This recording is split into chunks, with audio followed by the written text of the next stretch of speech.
Welcome back to part 2 of episodes around conscious language and when it becomes performative or even manipulative. And today we're going to explore more of why do we actually communicate this way. So if you haven't had a chance, I totally recommend go listen to the previous episode and then come back to this one. But even if you don't, you can listen to this and you will totally get the gist of it. But yeah, let's talk about why do we actually communicate in ways that may be manipulative or performative. Welcome to The Grounds, a podcast with the purpose of being an honest, non-conforming stomping ground where we discuss topics around shadow work, the messiness of our psychic human makeup, remaining grounded in our bodies while staying spiritually connected to our soul's essence, and where we push the edges and challenge the collective hive mind. I'm your host, Simone. I'm a psycho-spiritual guide and owner of Rooted in Between, a place where shadow integration meets grounded spirituality. So following up on the last episode, I would say that one was more focused on actually recognizing, are we using communication in a way that is manipulative or performative, or using the concept of, quote, conscious language. But I don't think it's enough to just notice when language becomes performative. I think it's equally important to ask what part of us is speaking when it happens, so we can really understand and from there make changes. And when I look at myself, I can see exactly where it came from. As a former people pleaser, and maybe still active people pleaser still at times, but I was absolutely the person who would say yes when I wanted to say no. I would avoid all the difficult conversations. I would suppress what I needed. And then I would end up feeling resentful because people weren't magically meeting needs that I had that I never actually expressed. I also became very good at passive aggression, not intentionally, but sarcasm, indirect comments, hints. They became a safer way than simply saying, this is what I need. Like, I would notice something that was happening inside of me, but I wasn't capable of putting it into words. The interesting thing is that as I started learning healthier communication, I noticed something, and I think it can be the typical concept of when the pendulum swings one way and then to the other side before balancing itself. But what I noticed for a bit is I felt like my people pleasing just became more sophisticated. So instead of avoiding my needs completely, I just learned better language. I learned how to ask in ways that sounded more conscious, more thoughtful, or emotionally aware. But underneath, I was still hoping for the same thing. I wanted a particular outcome. I wanted the other person to respond in a certain way. I wanted them to understand without me having to fully expose myself. And that's where I started realizing something that was actually a little uncomfortable. Sometimes conscious language can become another form of people-pleasing, and in all honesty, people-pleasing is a form of manipulation from a protective place, and we will get into that. Because it's not like we're trying to deceive someone, but we're still trying to influence an outcome instead of simply expressing ourselves honestly. So we're speaking between the lines, and we're hoping someone decodes what we actually mean.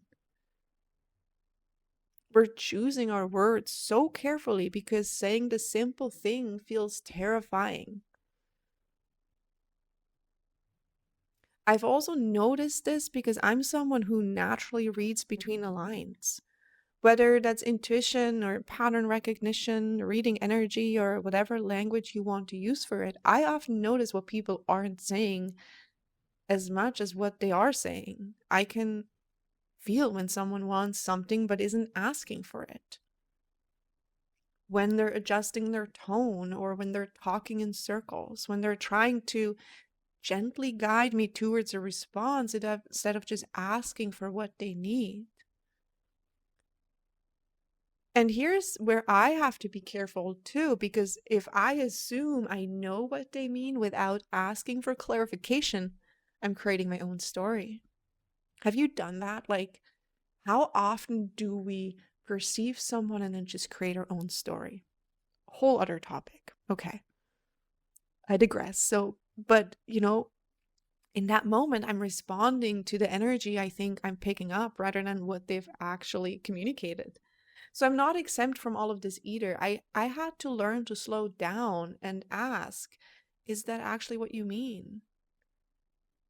For myself, I often have to practice more curiosity and asking follow-up questions, because otherwise I end up creating misunderstanding from things that were never actually said. And it also challenges the other person to practice being more direct. I notice it in a lot of conversations where people are trying so hard to not sound demanding or emotional or aggressive. So instead, they might ask a question that really isn't a question. Or they explain something for 5 minutes instead of making one direct request. And I get it, because I'm still learning not to do it either, especially for women. We have so many reasons why we had to learn to communicate like this. But I digress again. But to be honest, and I'm speaking for myself, honestly saying what I need still feels scary. Sometimes I don't even know what I need until I slow down enough to really listen to myself. And sometimes I know what I need, but saying it feels incredibly vulnerable. Because what if the answer is no? Oh no. Now rejection and abandonment wounds get triggered. Or what if they don't understand? And now I feel unheard and I feel unseen. And maybe now I have a part that's like, I'm unworthy. I don't matter. See, those are all the moments our protective parts come online. So from a parts work or internal family systems perspective, this concept of this conscious communication where it becomes performative or manipulative, it often is simply a form of protection. It's the part of us that says, don't ask directly, be nice, soften it, or explain more. Don't make them uncomfortable. Or maybe they'll figure it out. It's trying to protect us from disappointment and triggering the deeper wounds and preventing conflict.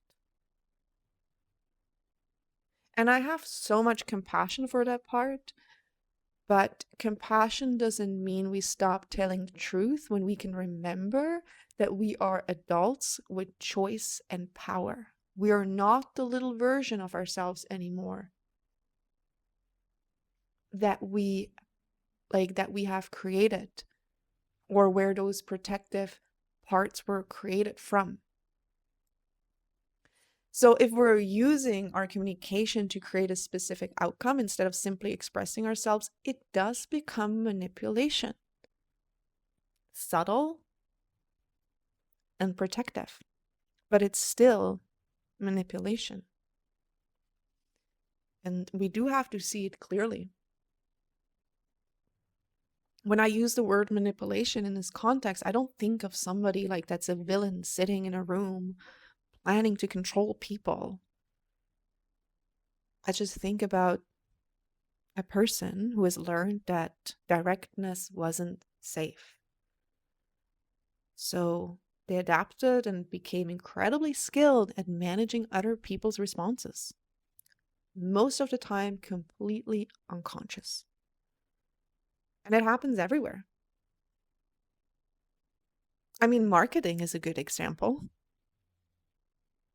but it happens in businesses, in relationships, in families. It happens in the texts that we rewrite 10 times before we send them.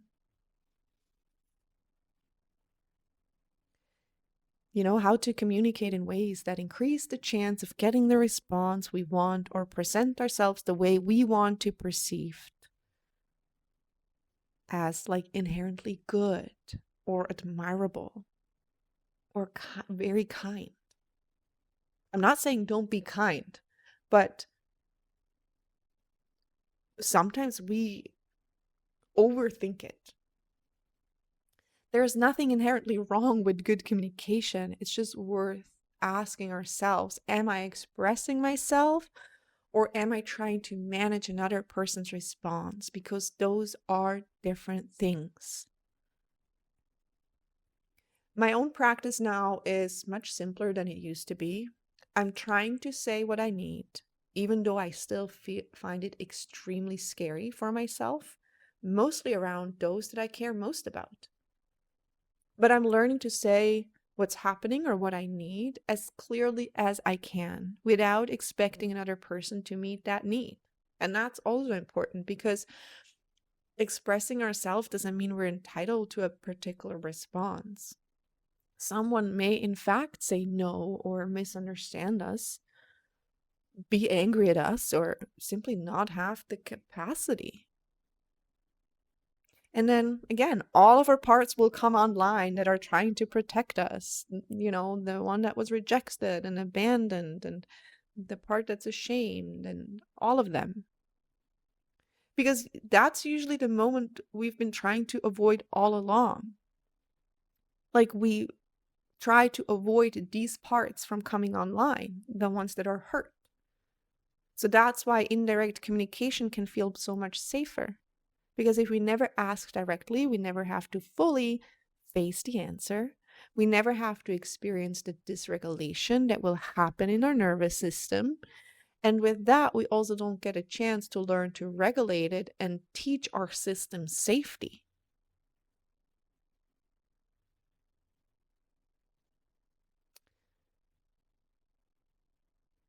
But relationships don't become stronger through mind reading, they become stronger through honesty. And that's also the relationship with ourselves. And we won't always get it right. I know I won't. Because I will be the one that overthinks and is awkward. Sometimes I realize afterwards that I wasn't direct enough, as direct as I thought I was, or I still completely over-explained and talked in circles. And sometimes I swing too far in one direction. It's all part of learning. But I'm also learning to catch myself when it's happening.